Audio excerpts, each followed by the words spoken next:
want to understand the people around us better, right? But sometimes those hidden motivations and intentions feel like a mystery. The book that we introduced today explores how to crack that code.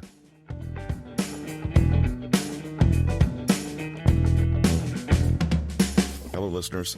Welcome to Social Skills Coaching, where you become more likable, more charismatic, and more productive.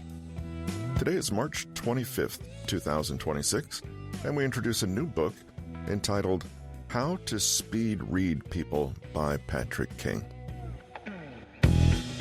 Today's episode, since this is a new book, pulls from Chapter 1 from this book, entitled People Analysis. Decoding our minds has always been a difficult concept, especially when trying to decode someone else's mind. In today's episode, we take a historical journey from ancient theories about bodily fluids shaping our temperaments to modern insights into the biological basis of who we are. We'll explore the human quest to understand ourselves and each other. Thanks for joining us today.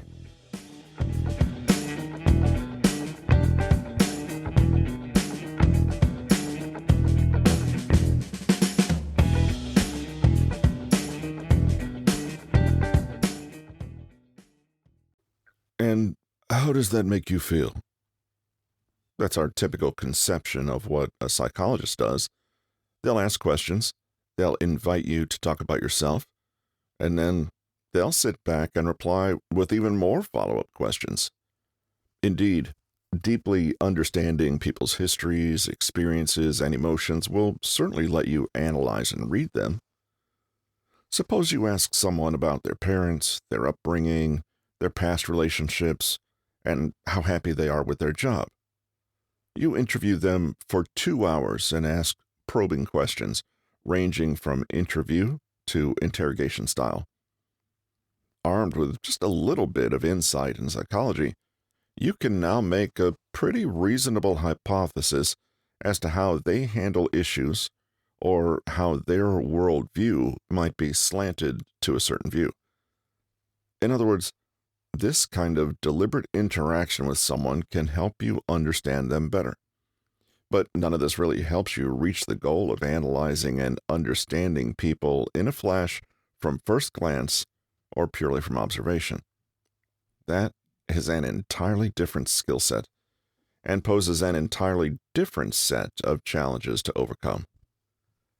In this book, I want to help you think like a psychologist without necessarily being one, i.e., I want to show you how to analyze people quickly and without loads and loads of data.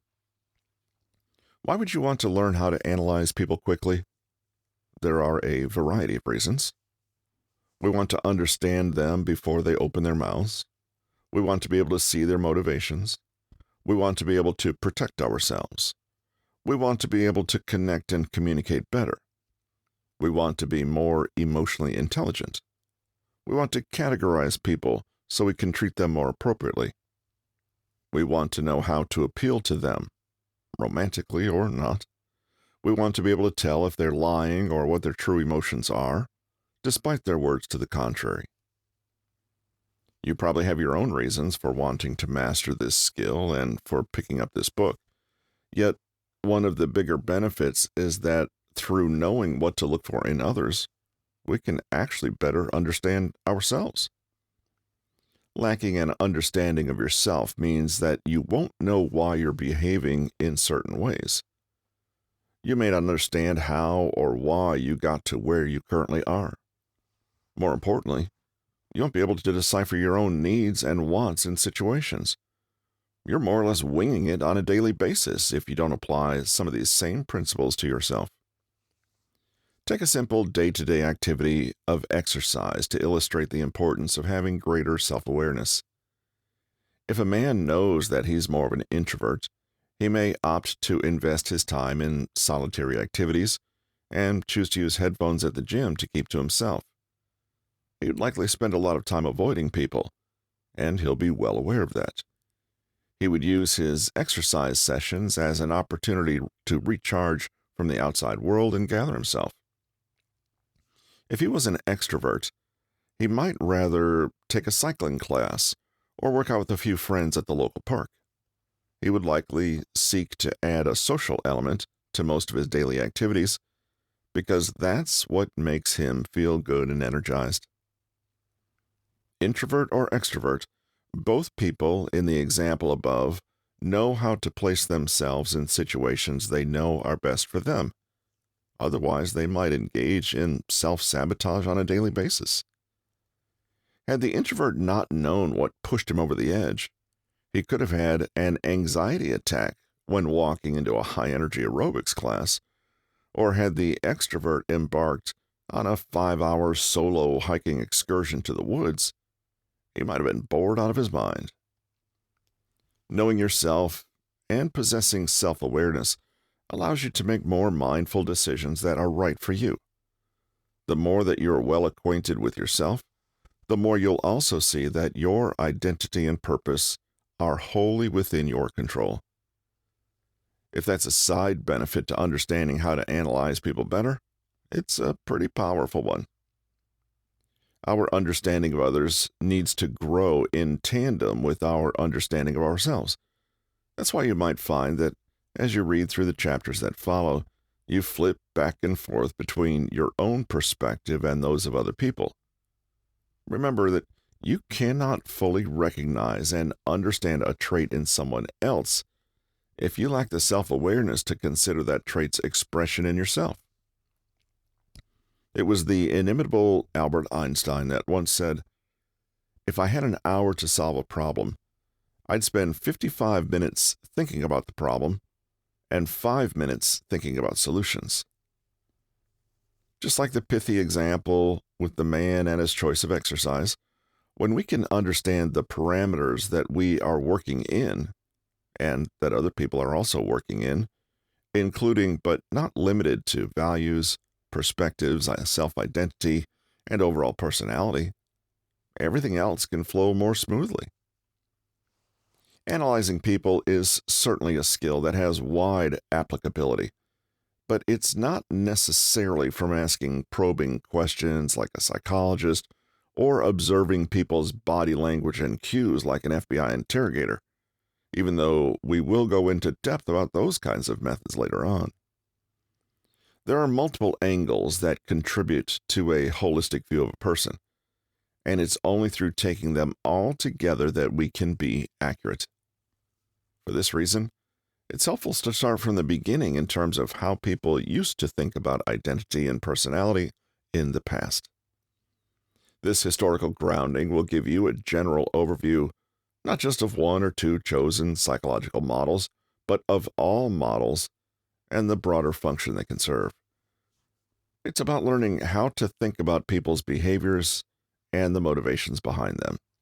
For instance, when you seek to read and analyze someone, should you be looking at their inherent temperament, or rather to their environment? Are they learned, or innately part of one's destiny? Are we slaves to our genetics and destined to be like our parents? Can we find an answer to what's been an ongoing debate and the subject of study by psychologists, scientists, and philosophers for decades? Well, we'll get there. A brief history of analyzing.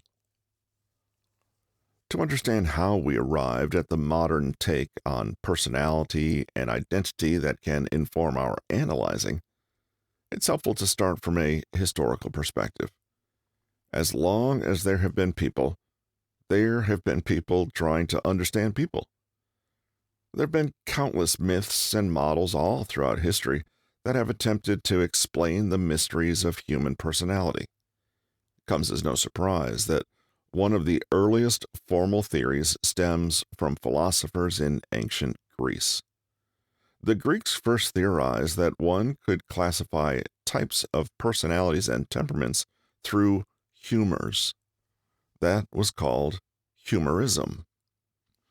It was Hippocrates, 460 to 370 BC, considered one of the founding fathers of Western medicine, who first developed and defined humorism as a medical theory. He believed that a person's mood and emotions came from an excess of four specific bodily fluids: yellow bile, black bile, blood, and phlegm. Thus, in varying amounts, these represented a person's personality traits and general temperaments. As a follow-up, in Galen's 129 to circa 200 AD dissertation, De Temperamentis, he studied and developed the typology of these temperaments. He was determined to find the physiological reasons behind people's behaviors. Derived from the four elements of air, earth, wind, and fire, Galen classified these behaviors as being either hot or cold and dry or wet components. A balance between the qualities was also something that could be possible, and what Galen worked to prove as being the ideal personality. Galen theorized that an ideal personality comprised a complementary balance of hot or cold and dry or wet. However, eventually realizing that such balance was unlikely to characterize most people in society, he eventually codified four primary temperaments: choleric, melancholic, sanguine, and phlegmatic. These were respectively named after the bodily humors that Hippocrates noted. When humors would excessively produce, this would create an imbalance in paired qualities. What's important about humorism is not necessarily whether it's true or not, but rather the kind of model it is and how it works to explain and predict human behavior. In fact, anytime you take a modern personality test, or even a quick quiz in a fashion magazine, you are utilizing the intellectual roots of Galen. The idea is that human beings exist in a limited number of types or categories, and that these psychological types are biologically grounded. This may seem pretty obvious to modern sensibilities, but that's only because we're now so familiar with the concept. Galen's theory encompassed more than just human personality. Rather, the human being as a whole was embedded in a rich symbolic world of interconnected parts of a whole. Total well-being was a matter of harmony and balance between heaven and earth, body and soul, or even, from the Eastern point of view, yin and yang. There are four main humors and their corresponding temperamental types. See if you can recognize some themes and patterns that persist even to today. Yellow bile, choleric temperament. This person is characterized as being confident, ambitious, overbearing, and passionate. This strong-willed personality tends incidentally introverted. This humor corresponds to summer, the gallbladder, and the elements of hotness and dryness. These manifest in the body as ambition, drive, and leadership. The negative aspect of having choleric temperament is anger or domination of others, but the positive side is a person with charisma and energy. As you can imagine, this type was associated with great military or political figures. Black bile, melancholic temperament. Melancholics tend to be reserved and thoughtful. They can be moody and expect a high level of perfectionism. They also value alone time and are mindful of making decisions. This humor corresponds to the dryness and coldness of autumn. Those with a melancholic temperament can be creative, artistic, kind, and insightful, but may also be depressive and likely to despair all of life's tragedies. Blood, sanguine temperament. No social event can be without the social butterflies. Quite literally, they are the lifeblood and heart of the party. Sanguine temperaments are people-oriented and are deemed to be the happy-go-lucky types. This humor is associated with the newness and exuberance of spring, with the vitality of the liver, the element of air, with wetness and hotness, and with the life-giving properties of the blood. Sanguine temperaments are cheerful and lively, but their energy can be scattered and disorganized, with its worst expression being a kind of mania.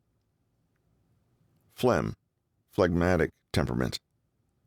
Loyalty and consistency are the best terms to describe phlegmatic types.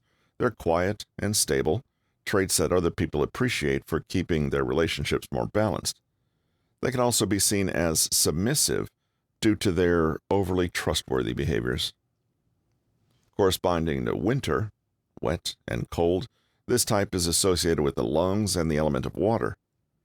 Phlegmatics can be dependable administrators and diplomats, but their constancy can sometimes turn to laziness or resistance to change.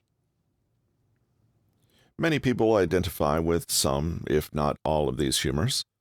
That's to be expected, since Galen believed that each of us is composed of some unique blend of each of these temperamental ingredients. There may be particular days or situations that cause people to portray one or more of these temperaments at any given time. For example, springtime can make everyone feel more sanguine, and wet and cold foods were believed to promote the phlegmatic humor and dampen down the hotness and dryness of an overly choleric temperament. Generally speaking, however, one type of humor will be more dominant over the others on a consistent basis. Overall, humorism greatly centers around the individual processing unique compositions, like a standard recipe with deviations here and there to add some personality and flavor. However, humorism never explained the reasons behind an individual's personality. Different humors may have aggregated in different amounts in people. But why? What caused certain humoral imbalances in the first place? Was it just a birthright? A curse? The will of the gods? Still, in practice, the theory worked similarly to what we're learning to do with this book. With humorism, you would observe someone and then categorize their composition of humors. In the same way, we're trying to glean information about people through observations and then make conclusions about their most consistent character, overall tendencies, and traits. Humors may not be so helpful in the modern age, but the theory demonstrates humankind's long-standing interest in understanding self-identity and categorizing other people into knowable types. Fast forward a few hundred years, and famous Austrian psychologist Sigmund Freud, 1856 to 1939, came up with his own way of describing someone's personality and identity. Perhaps the best-known model of personality, though somewhat dubious in real-life effectiveness and application, is known as the structural model of personality. You know it as the three components of the id, ego, and superego. Freud believed that a person's psyche was centrally controlled by these three unconscious components, which were locked in eternal battle. He also believed that each component had a direct influence over the other, thus shaping someone's personality. Just like humorism, if there was any imbalance between the three components, it would give rise to certain types of personalities and identities, and related disorders. We won't delve into too much detail here, and there is much detail to be delved into, but what follows is a very brief summary of the topographical features of the human psyche according to Freud. Id. Just give it to me. I want it now. The id follows the pleasure principle. Basically, a person will behave solely in a manner to collect a reward in the end. The id is the primitive and instinctive component of all three. As such, it functions solely on fulfilling those primal drives, such as hunger, sex, and all forms of pleasure. It is a single-minded drive. An infant is the perfect representation of the id, because an infant only knows what it wants and cries when it is not received. Infants are impulsive and lack the ability to empathize or control themselves. It's only later that a newborn can actually develop an ego and superego through learned situations. The infant wanting dessert has no regard for reality. Instead, he is wishful in his thinking and wants that dessert if it's the last thing he'll ever get. This is where ego comes into play. Ego, I really want that, but how can I realistically get it? The id can't last forever in the real world in conjunction with other people and their own needs. The ego eventually takes over the id as the principle of reality. It helps a person acknowledge that there are limitations and external factors to someone's behavior. The same child will learn that he may not always get a dessert, especially if he acts up and throws his food around the kitchen. These were factors that weren't ever present before, and he's able to acknowledge now. Think of the ego as being the mediator between the struggles of unrealistic id and reality. Basically, this is where a child learns to make decisions while actually weighing consequences and things other than bare desire. Reasoning is one characteristic of the ego, as opposed to the more irrational id. The ego works by strategizing realistic ways to meet the demands of the id. This process usually means that there must be a compromise at some point. Sometimes it's necessary to postpone rewards so that one won't feel the negative consequences when reacting irrationally. The ego is more aware of social norms and decencies, thus teaching a person how to compose himself or herself in situations. There's no right or wrong. The goal of the ego is to attain reward without harm. In a power struggle, the ego will always fall to the id. But then there's the superego. Superego? I want that, but not if it makes me a terrible person. The superego helps the individual identify values and morals set by society and forces him or her to be more self-aware. Basically, the superego is the conscience sitting on your shoulder and asking whether you should do something or not.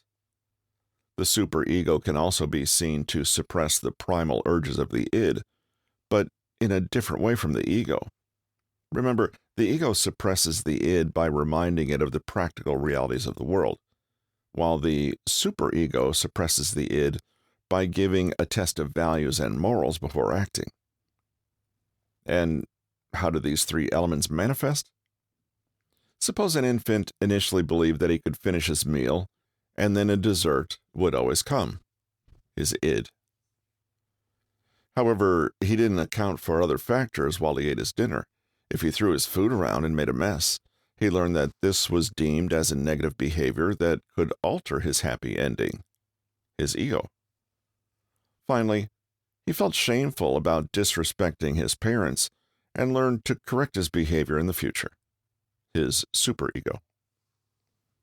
Overall, Freud concluded that the three components of the psyche all had their own interests at play. This is what caused a person to think and act in a particular way.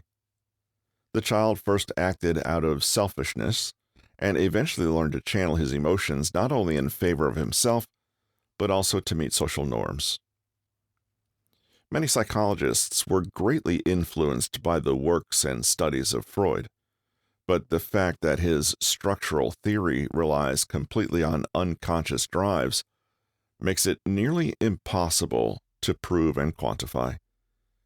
It becomes too inconsistent without data to study and confirm the id's or ego's existence and role. Thus, it can necessarily only remain a theory, which isn't so helpful for our goals of analyzing people from objective data points and psychological phenomena. Yet again, it is part of the puzzle of analyzing people, because it shows the different forces that can drive people's behavior. If we're looking for more hard data and evidence on how to analyze others, we'll need to start looking at anthropology and biology. That's exactly what started to happen once the technology was sufficiently advanced.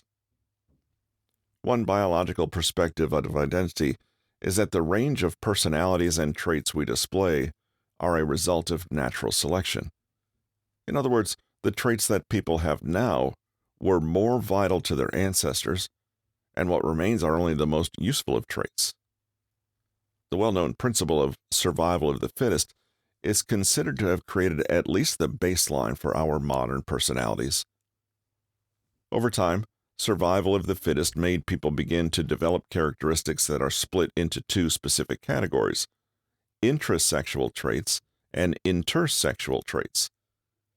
These are the two types of traits that assist in proliferating as a species. Intrasexual traits are what attract the opposite sex. They are mating displays, how we instinctively emphasize masculinity or femininity, charm and wit, and generally what feelings of love and affection are drawn from. When two people meet, they display particular traits that keep the other interested and engaged. The better they are at these traits, the more successful they are with mating and dating. Over time, these became instinctual behaviors that inform our personalities. Intersexual traits are what allow us to defeat rivals of the same sex for mating, dating, relationships, and all goals involving the opposite sex. In other words, how we compete and win. These traits ask the question, what makes us a more desirable mate than someone else? They make us more feminine or masculine, but this time in an attempt to stand out. Over time, these competitive drives also became instinctual parts of our identities, and of course, people possess them to various degrees. In terms of the direct physiological structure of our brains, contemporary scientists found that there's a direct correlation between the sizes of various brain structures and different personality traits. At the University of Minnesota, a study asked subjects to answer a series of questions pertaining to personality. Then the subjects were also given a brain imaging test where specific regions of their brains were photographed and studied. The dataset consisted of categorizing the study participants into 5 different factors for personality traits. The Big Five, which will be covered in greater detail shortly: conscientiousness, agreeableness, extroversion, openness to experience, neuroticism. The following conclusions were found. Researchers were able to discover that extroverted people tend to have a bigger medial orbitofrontal cortex. This is located right above and behind the eyes. People considered to be more conscientious had larger lateral prefrontal cortexes. Neurotically driven individuals had bigger brain regions such as the cortices, which meant this was responsible for their negative emotions. Agreeable people also had larger cortical regions. However, as opposed to neurotic people, these regions were a little more wrinkled and folded. This means they're able to empathize with others and their thoughts. It's still unclear as to how brain regions correspond with openness and intellect. The results speak for themselves. They could now directly relate a person's brain graph to how this person behaves. This is a very real biological basis for differences in personality and identity. Nature versus nurture is always a compelling debate, and this demonstrates that they will always be inseparable. While it's not quite practical to subject friends, new and old, to a brain imaging scan to understand their personality better, we're starting to get closer to the focus of this book, being able to read and analyze people through observations and objective data points. Takeaways. Seeking to analyze people and discover personality and identity has been a compelling issue for as long as we have been sentient beings. To understand ourselves is to make the best decisions, and to understand others provides the ability to make the most out of interactions, whatever your goal. Like many disciplines, study seems to have begun in ancient Greece with the theory of Humorism, where 4 separate bodily fluids were present in the body in varying quantities that gave rise to different personalities and 4 temperaments in particular. One of the most seminal personality theories was put forth by Sigmund Freud hundreds of years later. This is known as the structural model, and you know it by its 3 components: the id, ego, and superego. Like the humors, they worked together in varying amounts to form a unique personality. The id is a hedonist, the ego is the mediator, while the superego is the conscience. There's a strong biological basis for differences in personality, identity, and the traits we might analyze in others. First, intrasexual and intersexual traits have formed the baseline for our modern personalities in many ways. Second, there are literal biological and physical differences between those who score differently on the Big Five personality traits. Why does all this matter? Well, there are far too many reasons we might want to understand the people around us better and more quickly. And if you don't know where you yourself are coming from and where you are right now, how are you supposed to know where you should go next?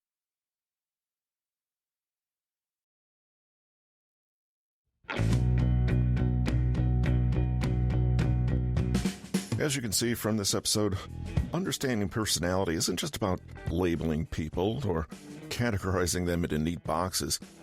It's about gaining valuable insight into ourselves and others, our motivations, behaviors, and ultimately, our potential. This journey of self-discovery and understanding is a lifelong pursuit. And remember, as Maya Angelou once said, know yourself and you will win.